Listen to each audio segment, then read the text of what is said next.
Hello and welcome to today's lesson. We're going to be finishing up our unit on the Ten Commandments today. We're going to be looking at the last three commandments, and we're just going to kind of go, quickly through these. These don't require a whole lot of explanation. So we'll be starting in Exodus chapter 20 in verse 15. Verse 15 simply reads, "Do not steal." Most of us should understand what stealing is or what theft is. The Hebrew for that, lo taganib, hope I'm pronouncing that right. The Hebrew word for theft, ganib, implies with it deception. So it could also, mean do not deceive others. I remember once when talking to a group of 5th and 6th graders. I was teaching 5th and 6th grade Sunday school at the time, and we were going over the Ten Commandments then. And as I went through each of the commandments, trying to explain to the, children, what they meant, I would ask them if they had done, if they had ever done any of those things, just to get them to think about it a little bit. So I got to do not steal, and I asked them, if any of them had stolen anything in their lives. And of course, none of them, admitted, to any theft or stealing.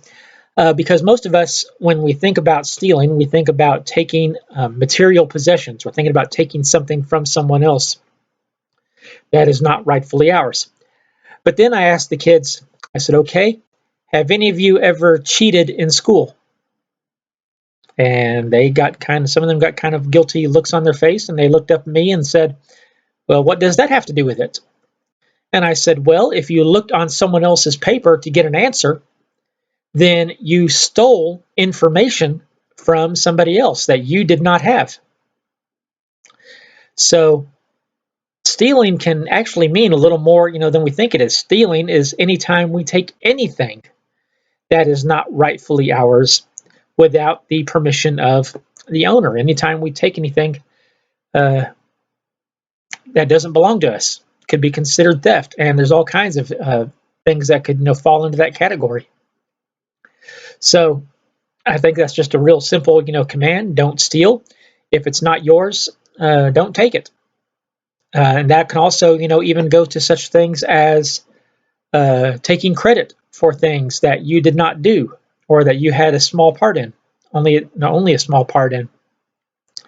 Taking credit away from other people is stealing. There's all kinds of things that we can put in there. Basically, anything that would fall under the category of something that you did not rightfully earn or was not freely given to you. If you take it, then it is stealing. So that's just kind of a real simple command there. Let's look at the next one in Exodus 20, verse 16. Do not give false testimony about your neighbor. Or in the King James, thou shalt not bear false witness against your neighbor.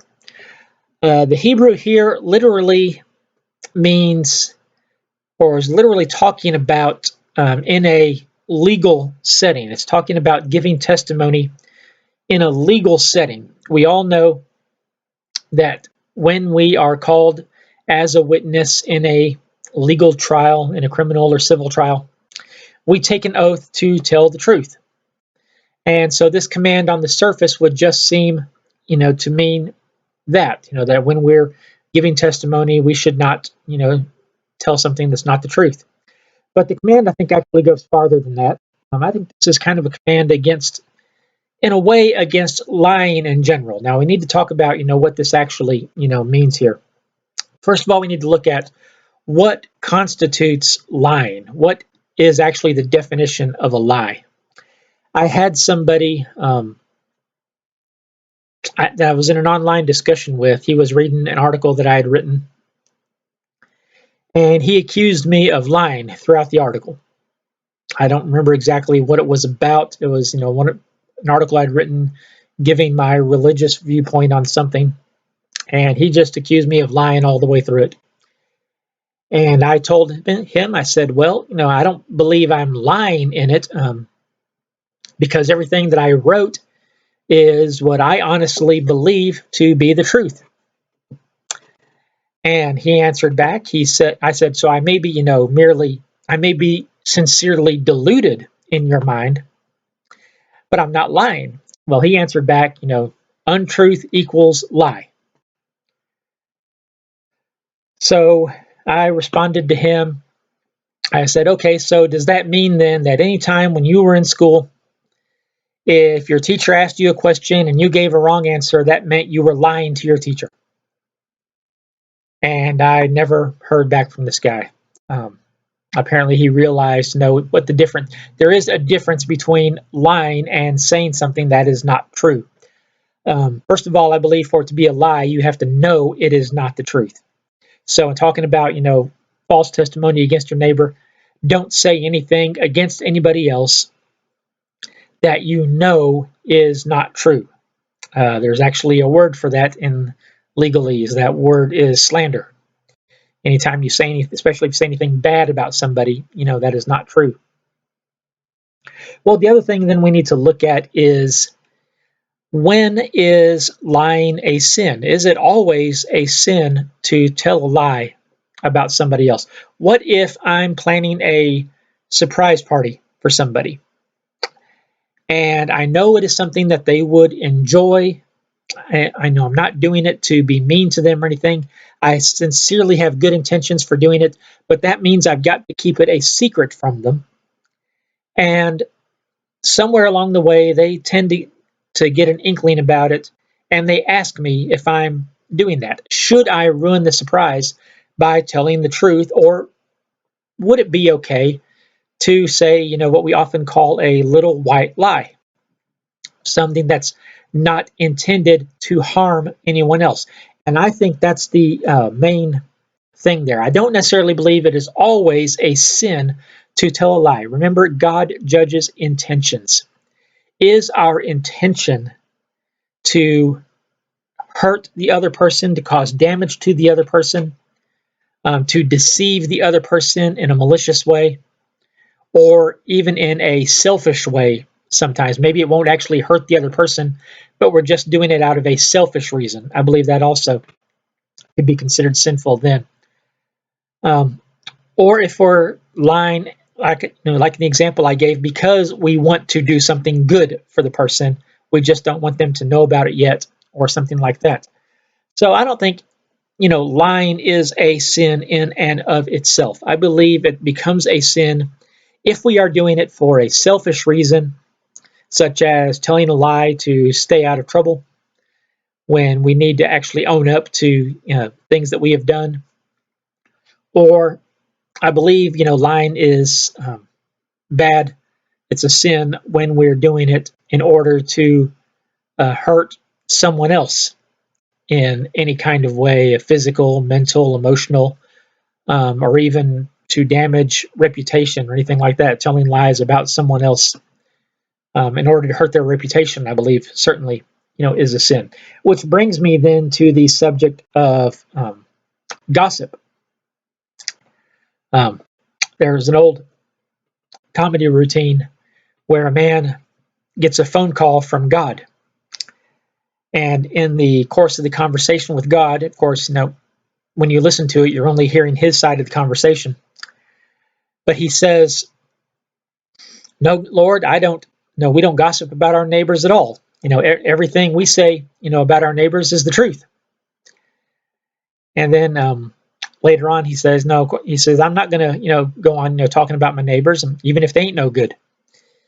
So, is gossiping a sin? Of course, in Christian circles, we don't often say, use the word gossip. We just say that we're going to share, or, we're going to share in love. Whenever someone comes up to you and says, "I want to tell you this in love," you're in trouble. But is gossiping a sin? And is it a sin if what you're telling is true? Well, again, I believe it comes down to the intent. Why are you telling information about somebody else to someone who really has no business, someone who does not need to know? Are you deliberately trying to hurt the reputation of another person?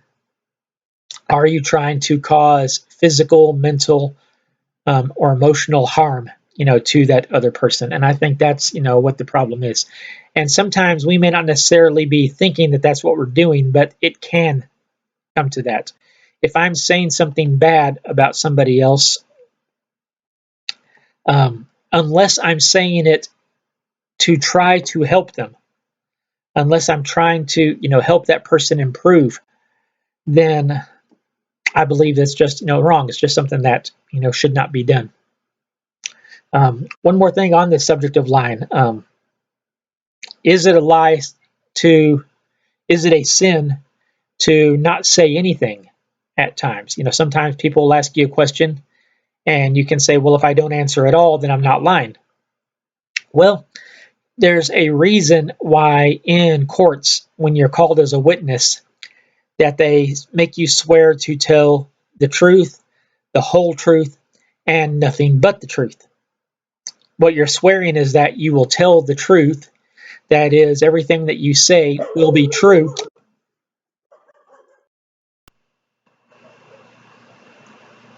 You swear to tell the whole truth. That is, you're not going to leave out any important information or anything that is pertinent to the case. So in that case, in a legal sense, if you keep silent, then you can be charged with perjury if they feel that you know something that's important to the case, but you're not telling it. And you swear to tell nothing but the truth. You're not going to add anything to it that is not important, to the case. You're not going to mix up your truth with, some falsehoods. You're not going to add anything to it, So this whole thing about, don't give false testimony against your neighbor. What that simply means is don't say bad things about other people. If your intention is to hurt that other person in any way at all, or I should say, don't say bad things about other people unless you are trying to help that other person. Now, if you have a problem and I feel that I need to help you with that problem, then yes, I'm going to come to you and say some things to you that you may not want to hear. But that's a good intention. That's not me, trying to, damage you or anything like that. So that's what I think it means when it says don't give false testimony against your neighbor. The last commandment, number 10, finally getting to, in Exodus 20, verse 17, do not covet your neighbor's house. Do not covet your neighbor's wife, his male or female servant, his ox or donkey, or anything that belongs to your neighbor. I remember when I was young, I had to ask my dad what the word covet means. And the way he tried to explain it to me was, coveting is when you want something that someone else has so that they don't have it. He, trying to explain to a kid, he said, it's okay to say you want one like it or you want something like it, but it is not okay to want his so that you have it and he doesn't. That's what coveting is. So that's the children's definition of it. Why do we covet things that other people have? Well, coveting is simply based on envy. And I believe there's where the sinfulness comes in. We should try our very best not to be envious of other people. Certainly not to the point that we would wish harm on someone else simply because they've got something that we feel should have been ours, or they've got something that we want. We certainly should never wish that we had it and they didn't. Now, there's nothing wrong with wishing you have it. If it's something that you can also have, that's fine. If it's something you can have similar, that's fine. But we should never wish that we were in someone else's place like that. We should not be envious of someone. We certainly should never wish harm on anyone else. But instead, if something good is happening to someone else, we should rejoice in their blessing. We need to remember that all good things, whether they happen to us or whether they happen to other people, They all come from God. Even if the good things seem to be happening to people who we don't feel deserve it. Um, Everything good comes from God. We live in a broken world. We live in a sinful and completely bad world. The world is broken. The world is sinful. So bad things happening is normal. This is what I try to tell people when they ask, why is God allowing bad things to happen? Well, it's because we're in a bad world. Bad things happening is the norm. That's the way things are. If good things happen, it's because God allows it. We should be thanking God for everything good that happens to us. We certainly should never think that it happened because we deserved it. We don't deserve anything but hell because of our actions, because of our thoughts, because of the way that we do things, the way we treat others. We are bad people. We only go to heaven because of God's grace. Grace means giving you something good that you don't deserve. So, if something good is happening to someone else, it's because God allowed it to happen to them, even if we don't think it's fair. And, as humans, I remember when I was training to be a teacher, one of the things that they taught us was don't try to treat all of your students equally because they're not all the same. You can't treat them all equally. Just try to treat them all fairly. Because kids, especially, have a very strong concept of fairness, and kids will let you know quickly if they feel something is not fair. Um, as humans, we have a very big sense of justice, of fairness, and we don't like it when God does something that we feel is not fair. We don't like to see our enemies have good things happen to them when they don't happen to us, or when bad things seem to be happening to us. As Christians, we don't understand sometimes why people who are not Christian, or maybe even are against Christianity, have good things happening to them. Um, I could go into a whole thing here about the problem of evil. If God is so good, why does he allow evil to exist? Well, the truth is, it's not. No, that's the point. God allows evil to exist. Um, he could destroy it if he wanted to, but that would mean that he'd have to destroy all of us because we're all evil. And we're actually going to talk a little bit about that next week when we start our new unit on commitment. Um, if good things are happening to you, great.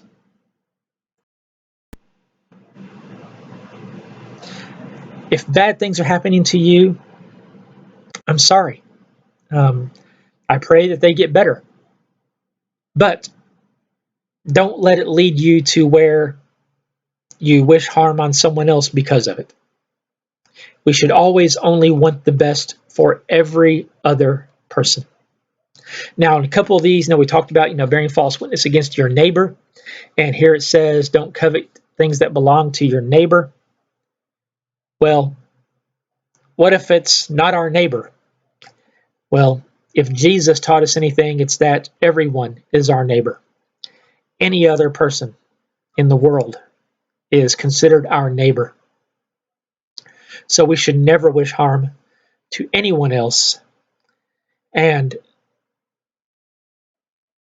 we should always hope for good things, not just for ourselves, but for others as well. Okay, so that concludes this study. Next week, we're going to start a new unit on commitment. We're going to be looking at one of my favorite books, the book of Romans, at least for next week. And I will see you then.